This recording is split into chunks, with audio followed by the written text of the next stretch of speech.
Hello and welcome back to the Goodness Lover Show. Today we're joined by TV personality Shivan Sarna to talk about the roadmap out of IBS and SIBO.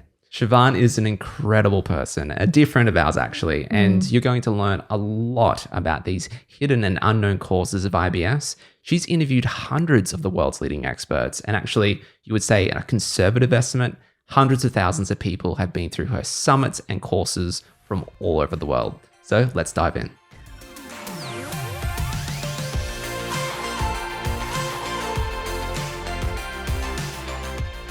Well, we are very privileged to have Miss Shivan Sarna with us today to really dig into the topic of IBS. Thank you for joining us, Shivan.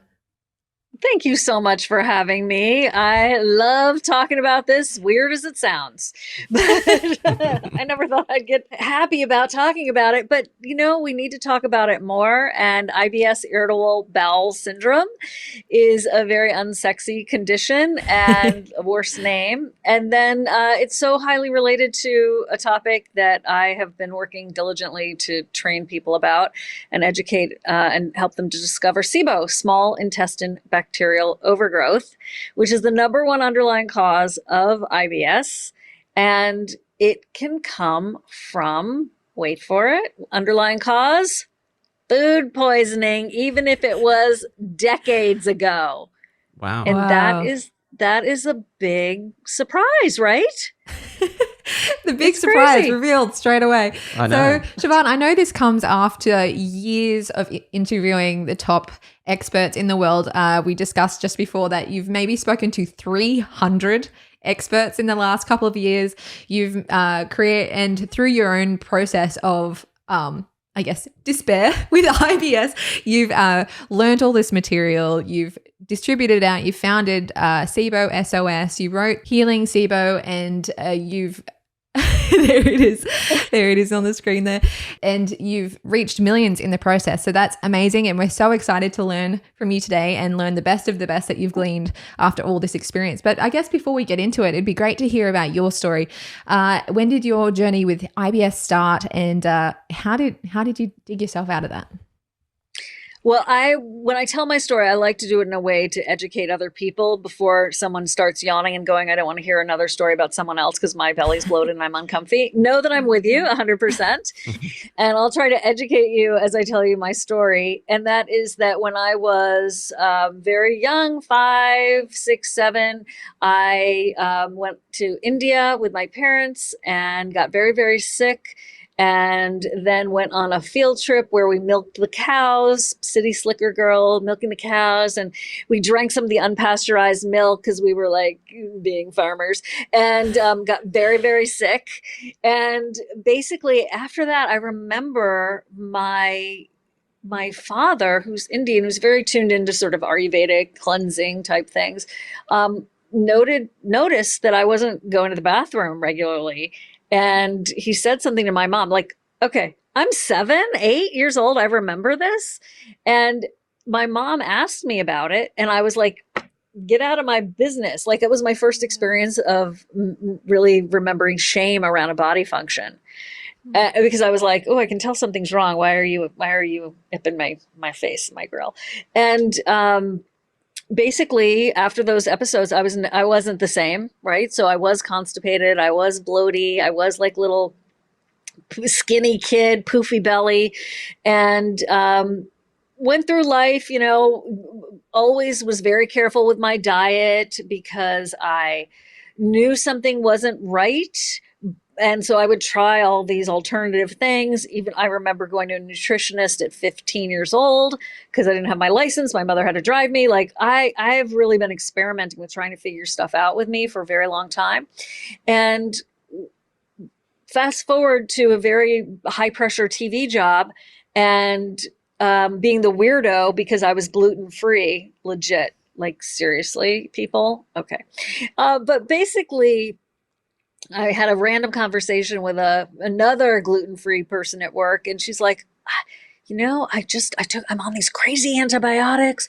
I went to the University of South Florida and I did this weird test where I drank something and I blew into a test tube, and now I'm on these intense antibiotics. And I was like, what?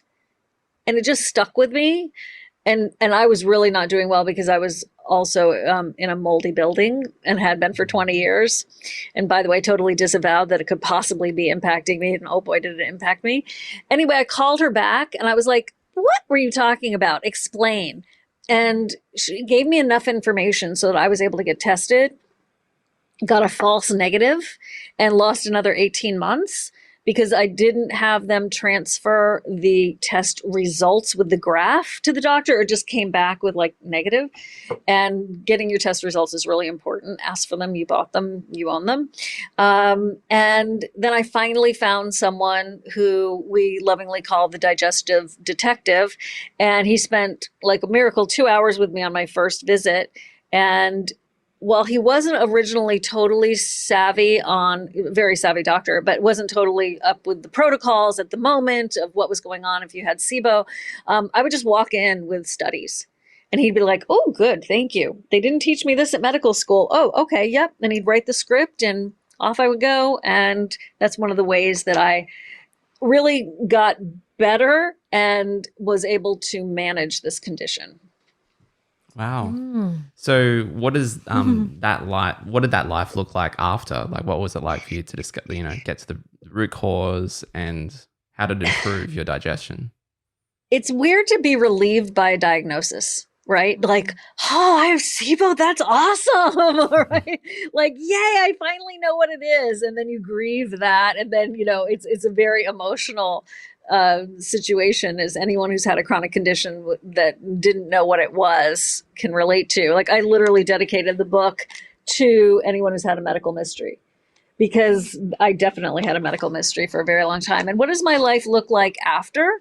It's that of managing, because I do have the underlying cause of the food poisoning being, an underlying higher potential for getting the SIBO back.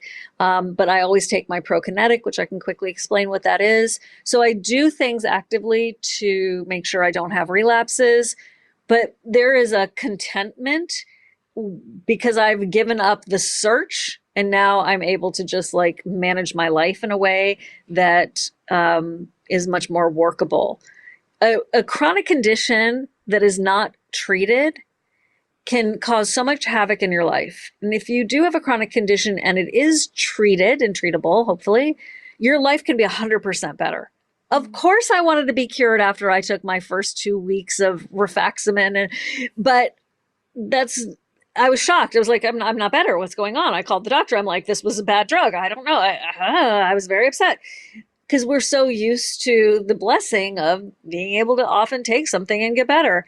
But that's not what this is for some people. And that was a big wake-up call. It was also a big grow-up. But there's a piece that comes from knowing that you're doing everything you can to manage something like that. And it's quite empowering, especially if you felt powerless previously. Thanks for sharing.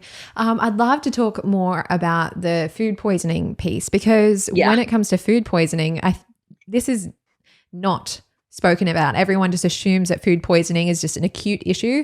Once you get through the symptoms, initially the diarrhea stops, you're good. So what is the deal? How can food poisoning just stuff up our digestion long term? So food poisoning, and by the way, if anyone's listening to this and is like, I've never had food poisoning and yet I still probably have IBS and SIBO. Have you ever had the stomach flu? Have you ever had like a stomach bug where you're like, yeah, not great for 12, 14, 20 hours, but you're fine. It's no big deal. You're not like, barfing all the time. It wasn't like super dramatic. That can still be enough. It just depends on your body.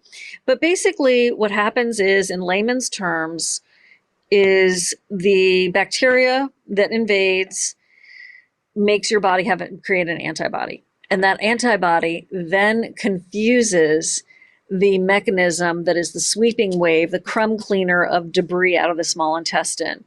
And the mechanism is called the migrating motor complex. And when the MMC is not working properly, it doesn't do that sweeping out motion of the last of debris, of food, et cetera, and bacteria.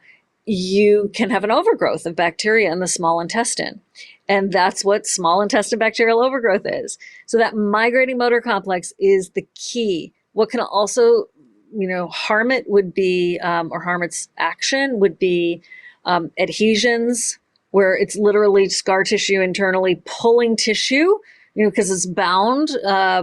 And therefore you could have a good MMC, but it doesn't physically move properly because of the plumbing being kinked or whatever. It could be from opioid use. Even after, like, you're not an opioid addict, but you had anesthesia, then you had to be on pain meds, and you weren't on a prokinetic. So the migrating motor complex was deeply depressed because the depressant, deeply, not working, basically, slowed down. And so you didn't allow the sweeping motion to happen as effectively as it could have been. So you can still have the bacteria there overgrowing. So there are some odd or unexpected additional ways that you can have the migrating motor complex not work as well. And that can lead to SIBO. But the condition is called post-infectious IBS. After the infection of the food poisoning, you get irritable bowel syndrome. Now, not everybody who gets food poisoning gets post-infectious IBS. However, the more food poisoning you have, the more prone to food poisoning in the future you have. I'm sure you two have eaten the same meal, and one of you got sick and the other one didn't, or, we see that at big tables, right? Yeah. The people who did get sick legitimately did have food poisoning. Everybody else's immune system fought it off, and therefore you weren't able to fight it off, so to speak. And then you make antibodies, and then it slows down your migrating motor complex, and it's quite the cycle. Interesting. So by antibodies, are you saying that your body is it molecular mimicry? Is it is it an autoimmune response at that point? That's such a great question. So it's not like the autoimmune situation that you would have like lupus. Okay, there's a scale. There's a spectrum. So it is an autoimmune function because your body's created these antibodies, but then it is through molecular mimicry, where the interstitial cells of Cajal on the inside of the small intestine basically get confused, which cracks me up because I never think of the body being confused because I think it's so wise, but ultimately it gets confused, and so it doesn't function as properly with the migrating motor complex because of these antibodies mimicking things that are confusing it. Mm-hmm. Wow. Okay. And so you've mentioned Prokinetics a couple of times. Can we get a definition on that before we keep moving? Yeah. So the word pro, active, like forward, and kinetic means motion. So a prokinetic is actually something that moves and stimulates your migrating motor complex. And it can be something as beautiful as ginger. It can be something called iberogast, which, by the way, if you take opioids, don't take. Read the label. It's a herbal combination that's very famous. It can be Motegrity in the United States. That is a prescription. There are literally prokinetics for people after they take opioids, because opioid constipation is a real thing. Now, prokinetics are not a laxative. So you can't really tell all the time if they're working. The only way some people can tell is if they don't get SIBO again, which is kind of sucky. But they are part of the key, actually, to preventing relapse. You really need to find your underlying cause of why you have SIBO and IBS. And so that's why the blood test called IBS Smart is the blood test to see if you have those antibodies. And even though there's no okay, you have these antibodies, here's what you can do to cure these antibodies, that cure doesn't really exist. The answer at least is, okay, always do a prokinetic. You now know that you need to do a prokinetic. And I think when you know things, it increases your compliance. I used to be I'll do it occasionally. But once I had that blood test and it confirmed my antibody situation, it really, I don't go to bed without taking it. I'm brushing my teeth and taking that Prokinetic. It is a ritual, and it has helped me so much. Huh. So you did the IBS SMART and you found out that you had I guess food poisoning induced IBS. Post-infectious IBS from that. Yes. Ah. It's worth finding out. Some people are like, yeah, but I won't, it doesn't necessarily dictate treatment, because if you have SIBO, which can only be diagnosed by a breath test or an aspirate from an endoscopy, it still gives you really good information about your underlying cause. And I think that's super, super valuable. Mm. So, coming from someone that's gone through this journey themselves as well, it is a very confusing thing, right? You're suspicious for a while, then you maybe get the breath test done. You're like, whoa, I see it written on a paper. And then you're like, now what? And then you have this obviously entire process, which I know from the thousands of people that have gone through your programs and you've helped over your years of doing this, is a very confusing process. And so I know you were showing something with us before the call about how do we see this thing? Yeah. Okay, I thought it was a really cool diagram that I'd love to dive into. So this is on page 111 of the book. I'm so glad you asked. And this is what we at SIBO SOS call the SIBO recovery roadmap. And basically, this is the algorithm, a protocol that was developed by Dr. Mark Pimentel of Cedars-Sinai in Los Angeles. And then Dr. Allison Seebecker and Dr. Stephen Sandberg-Lewis contributed to it to sort of, give it an additional, angles. And basically, it starts out with, so you think you have SIBO, and then it takes you through what to do to test, treat, and retest. Take your Prokinetic, do the diet. I mean, it's a very systematic, so you don't have to be confused. And this is the technique that Dr. Seebecker teaches in her SIBO Pro course to practitioners around the world. This is the foundation of, here we have the three treatments: the elemental diet, the herbals, and antibiotics. So those are your three treatments. And you can choose one of the three. If one doesn't work, you can try the other one. If that one doesn't work, you can try another one. Which is quite unique about SIBO, is that you can do a lot of it yourself because the herbals are fairly readily available. And you also, if something doesn't work, you can try something else, which is very cool. So often, if you're dealing with something, you can this is the only thing you can do. If it doesn't work, you're out of luck. So it gives you a lot of flexibility. What did you do? Did you do herbals or did you do antibiotics? The antibiotics route. Yeah. Which I was a little bit nervous about after doing all these interviews ourselves, obviously. But obviously, I was told by a lot of functional doctors that they're very specific. The rifaximin's very specific, but more targeted. What do you think about it? I think it's a miracle. I do. Right. I think it can be a miracle for people. It is a very unique drug. And I was very scared about doing it. I didn't want to mess up my microbiome. Of course, antibiotics can save your life. Bless them. But I tried to avoid them. That's one of the reasons why I probably also had SIBO. And I was, a contributing factor after the food poisoning.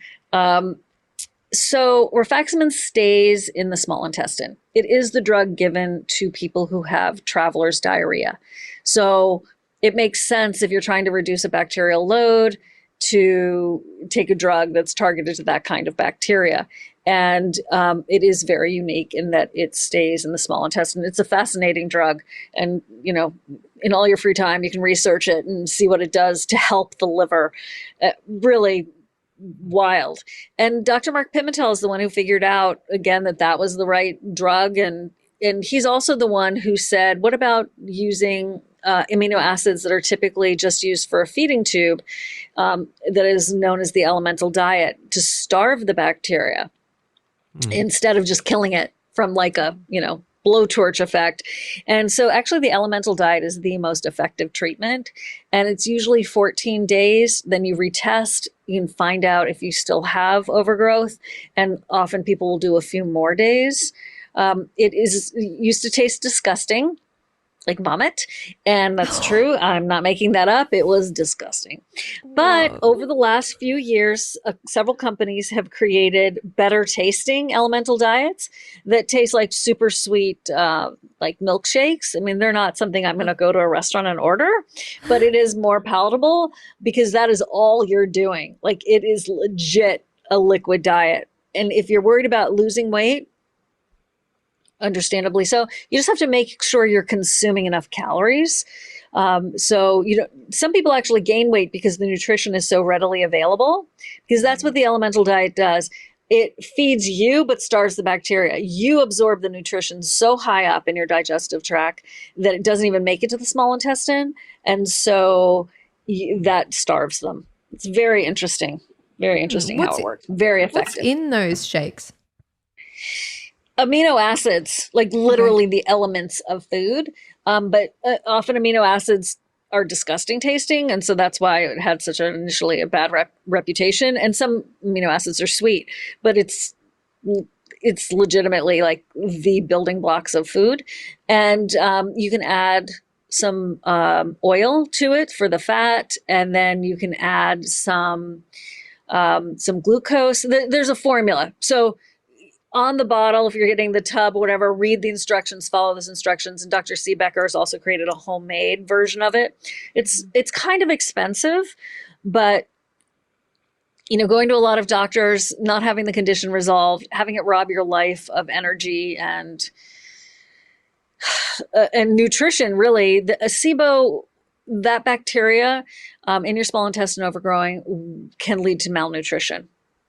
So you see those little kids in the pictures of these third world countries, and they have those bloated bellies. Now, it could be parasites, it could be a lot of things, but that bloated belly is also sometimes the overgrowth of the bacteria, and those bacteria releasing gas, which is why people bloat and have distended bellies with SIBO. That is the number one complaint, and that is the number one symptom.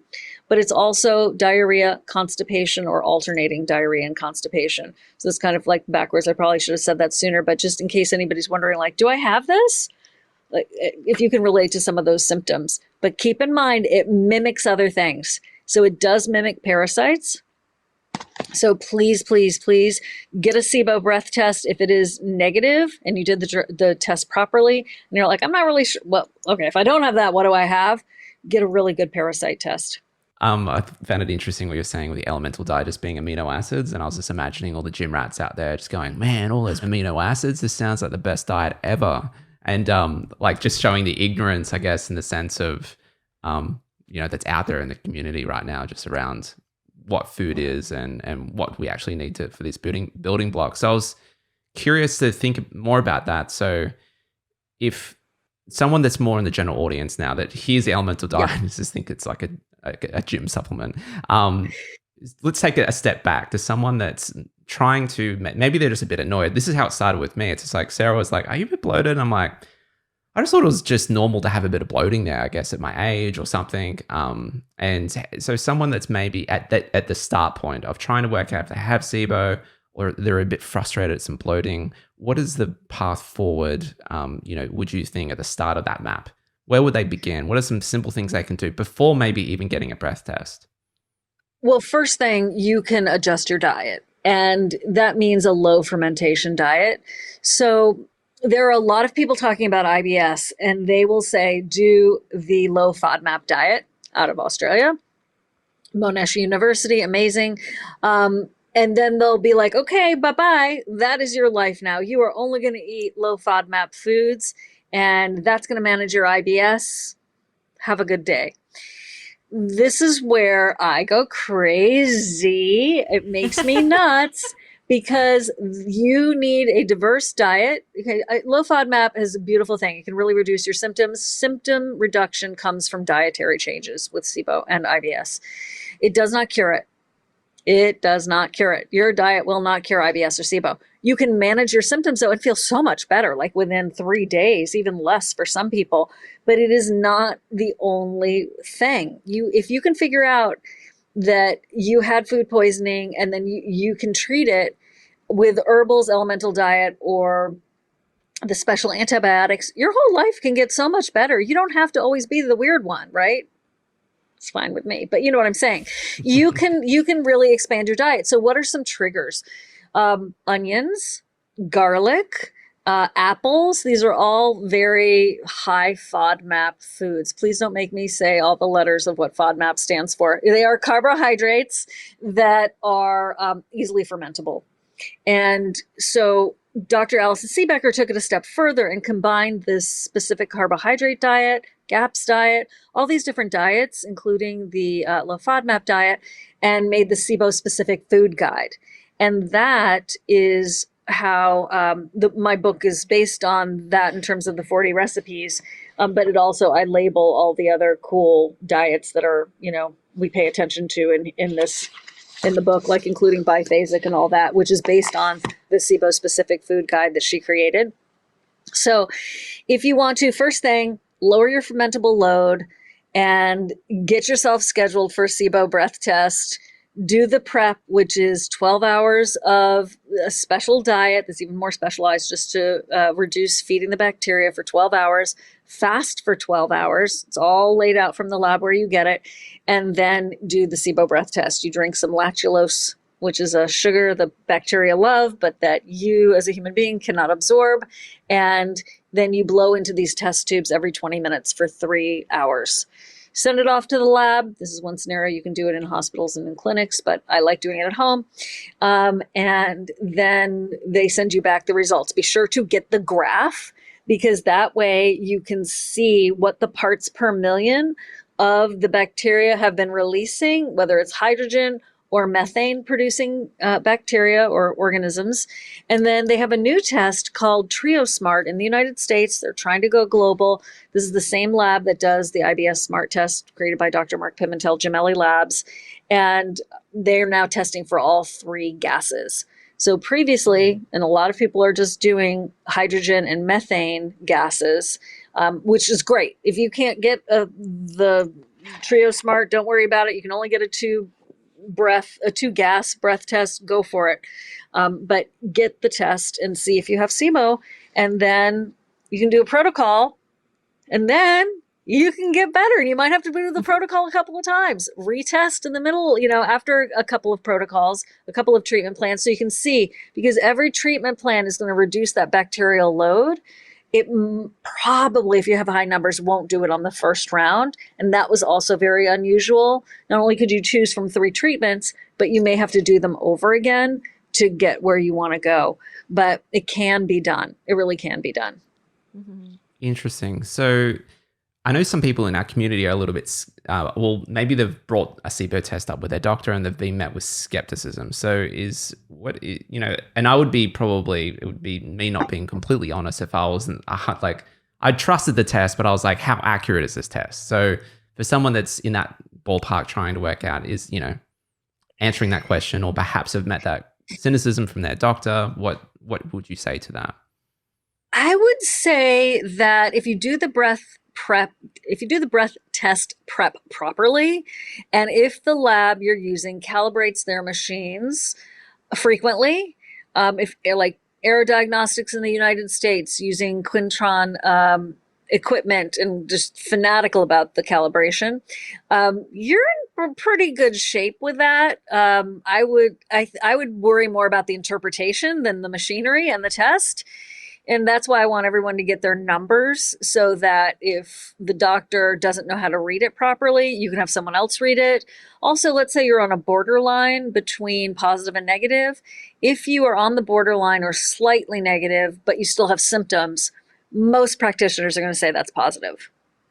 So you could be like, well, the line is here and that says negative, but I still have bloating and constipation.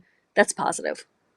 That's sort of, and there have been all of these consensus and a lot of time and energy put into validating the test. And Dr. Mark Pimentel did that last year, the lactulose breath test.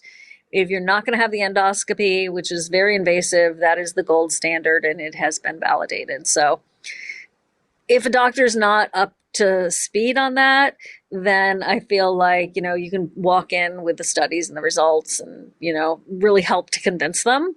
And if you're trying to find a new practitioner to help you, when you're calling to make the appointment, speak to someone at the front desk and ask them, does your office do SIBO breath testing? And if they're like, huh, then you just need to keep looking. Well answered. Great. Steps there. So someone's like, step number 1, do I guess, have some symptoms here? Am I struggling with constipation, possibly like diarrhea, loose stools, or bloating? So then they're like, I might have an issue here. I'm going to try the low FODMAP diet and see if my symptoms get relieved a little bit. And at the same time, I'm going to order the SIBO breath test, do the test, get the results, actually receive the charts. Thank you. And I'm then, big on that. and then I guess if it's positive, start to treat SIBO. But then at what point would you maybe say get the IBS smart test to see why you got it in the first place? Is that necessary, or is that if you're just extra keen? It's just extra keen. I was not extra keen in the beginning because I hate giving blood. I hate needles. But once I did it, I was like, ooh, I wish I had done this sooner. Because I think more people are, as I said earlier, are compliant when there's a because. Like if I have a supplement, you better remind me of why I'm taking it, or I'm not going to take it. Yeah. I'm just, you get pill fatigue. So you sometimes need that extra motivation and validation as to your why. And I think that kind of data really helps. Mm-hmm. Great. Well, you'll be fine then because you love getting your blood taken. Yeah, I do. Really? Well, I don't love it, but I just don't we've been mind in there it. and I've been like, don't look at me, don't look at me. I'm fine. Like, and Sarah's like, oh, it's cute, baby. You're struggling. But here's Sarah watching the blood come out. They're like, okay, I'm going to go in. I'm like, okay. And I'm like, good job. Oh, Didn't my feel gosh. that at all. Yeah. Oh my gosh. Wow, you're taking a lot today. It really doesn't bother me at all. I literally have people come to my house. I have a mobile phlebotomist, and I warn them. I'm like, let's just do this lying down. Okay. I'm just going to get on the floor right now. Wow. Wow. I have had, yeah. And here's the glass of orange juice with the pure sugar for after the fasting. And if you're as soon as you pull that needle, I am swigging this, and I'm watching kitty cat YouTube videos to get my mind off of it. I got ice cubes. I got the freezy spray. I got people calling me on the phone. I'm ordering groceries. I'm doing anything to distract myself. So Sarah, we have so You'll much be in common. fine. I'm like a pincushion too, because I have really tiny veins. So they usually are jabbing at me for ages. And then they're like, oh, I'll get my friend and see if she's any better. And they have a go for a while. So good thing I'm okay with it. That would be much worse. Yeah, at least, yeah. I won't say I like needles, but I'm neutral. We were getting a lot of blood done at the time. So I'm trying to prep myself up a little bit. But okay. So then if you did get a positive to the IBS smart, you have some antibody situation happening. Basically, you're on a prokinetic for life. Is that? So that's a great question. I'm very happy to be on a prokinetic for life because I've had the condition for so long, but there's some clinical experience of where the antibodies can go away over time, and then you can get better over time, which is very nice. That's very good news. But for me, making sure my migrating motor complex is moving properly is totally worth it. And if you don't like the idea of a pharmaceutical drug, then you can do the ginger. I mean, there are some natural prokinetics. But if you have lower esophageal reflux, you will not want to do ginger because it will burn your esophagus. Right. So because of the ginger burn is what they call it. So you have to play around. You have to experiment. You have to have resilience.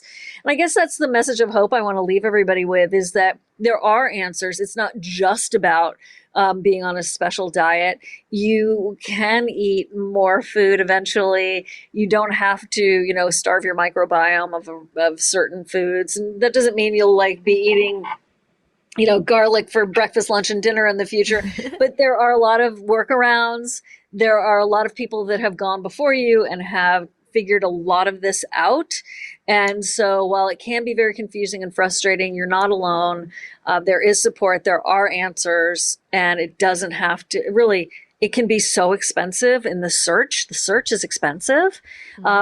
That's why I want to educate people as much as possible to help save them time, energy, and money so that they can get their quest, the learning curve much more shallow instead of so high, because other people have been there before and, they can guide you. And so that's why I wrote the book. That's why I did the summits. That's why I have this big Facebook community, SIBO SOS, because ultimately the SOS has come to mean save ourselves. That's a beautiful Love message. that. And we'd love to reiterate just what you're saying there, in the sense that you've been so diligent with this community, with this topic for so long, and you've handled it with great care. And I know when we've ever sent our community your way when you're doing another summit or whatever, but people love it, and it's such a great event. So thank you for the work that you do. And if someone's listening to this and they're thinking, hey, I need an extra guide in this space, an extra bit of light to help me on this journey, where is the best place for them to go?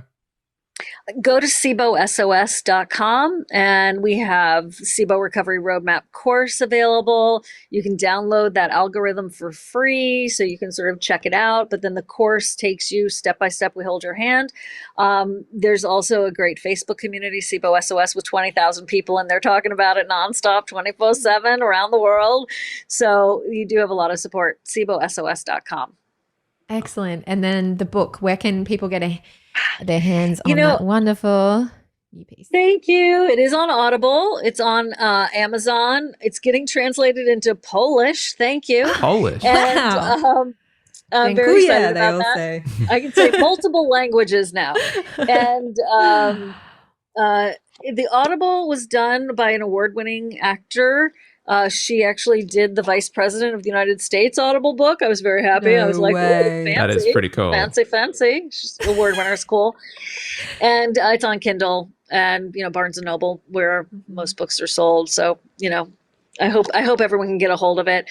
This is like, seriously, even if I didn't write this book, this is the book I wish I had had when I first figured out that SIBO even existed. And I went to write a book, realized how hard it was to write a book. And I was like, you know what? I'm a TV person. I can do a summit. And so then I did this SIBO SOS Summit 1, SIBO SOS Summit 2, the IBS and SIBO SOS Summit, the Microbiome Rescue Summit. And I'm pulling talks from each one of those and making it what we behind the scenes called the Ultimate Summit. And it's going to be the SIBO and IBS Summit, which is going to have highlights from each one of those summits. So that is a lot of time consuming, information. This is like the highlight reel here, and it's under $20. So it's one of the best investments you can make if you want to figure out how to really crack the code of your SIBO. So thank you.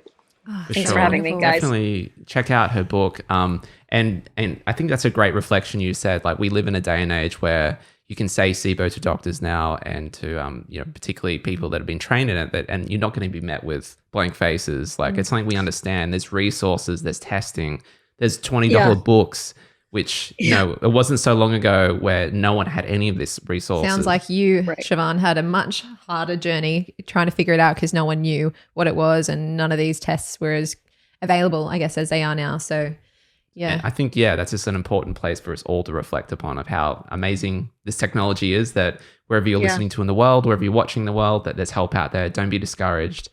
Check out the book, check out whatever resource, particularly at Shivan's website, and we would encourage you just to go and annoy her, go in there and give me everything.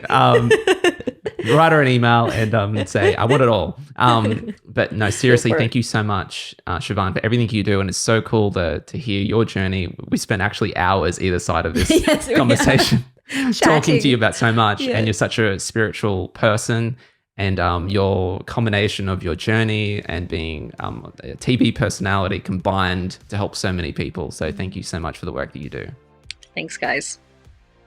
Well, Shivan, she's awesome. And it was funny, the first interview that we scheduled, we ended up talking. And then it's like so late over there. We spoke for 2 hours and then just like chatting and catching up, that at the end of it, it was like 10 o'clock, 10 p.m. her time. She's like, hey guys, I'm too tired to actually do this interview. So we had to reschedule. So this is take 2. So we only spoke for 1 hour before we went live. She's actually a really spiritual person, and you can see when someone's on purpose and on mission with the particular, her heart for what she's trying to do. There's obviously a lot of people in the space that are just opportunistic, but she's just not one of them. And she's just really trying to help as many people as she can. And she's using her gifts to, the best of her ability to get this amazing message out. And she's doing an amazing job of that. So make sure you check out her resources. We think she's an amazing person. But what did you think of the call? We would love to hear from you in the comments, our community, family, the Goodness Lover family. So leave us a comment and make it encouraging if you would that would be nice. We prefer those ones. But was the food poisoning thing a surprise for you?